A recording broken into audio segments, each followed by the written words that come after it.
จ้าแม่โอ้ยจ้าเพิ่นอยู่นี่ล่ะจ้าแม่เพิ่นนอนเว้นยามนี่มันร้อนบ่ให้เฮ็ดเวียกหยังจ้ายามมันร้อนจ้าจังได๋พุ่นล่ะเพิ่นสิพากันไปรดน้ำผักบ่ได้ให้เราเฮ็ดเวียกหยังเลยบ่ให้เฮ็ดหยังเลยให้เราตอนนี้นอนเว้นจ้ากำลังนวดขาให้พร้อมนวดให้พร้อมยามเพิ่นนอนนี่บ่ลำบากเลยเลี้ยงลูกแม่นี่ดีคืออีหยังนี่จ้าบ่ให้ลำบากลำบนเลยนอนเว้นก็นวดให้พร้อมอาบน้ำกับถูหลังจ้าจ้าแม่บ่เป็นหยังแม่ไว้ใจได้เลยมาอยู่น้ำลุงนี่ลุงบ่ให้ลำบากจักอย่างจ้างานหนักก็บ่ให้เฮ็ดดอกเฮ็ดแต่งานเบา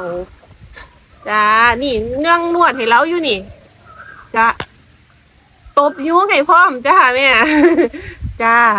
จ้าบ่ต้องเป็นห่วงเด้อจ้าให้นะสาธุสิแบ่งมื้อใดแม่โทรมาได้เลยเด้อ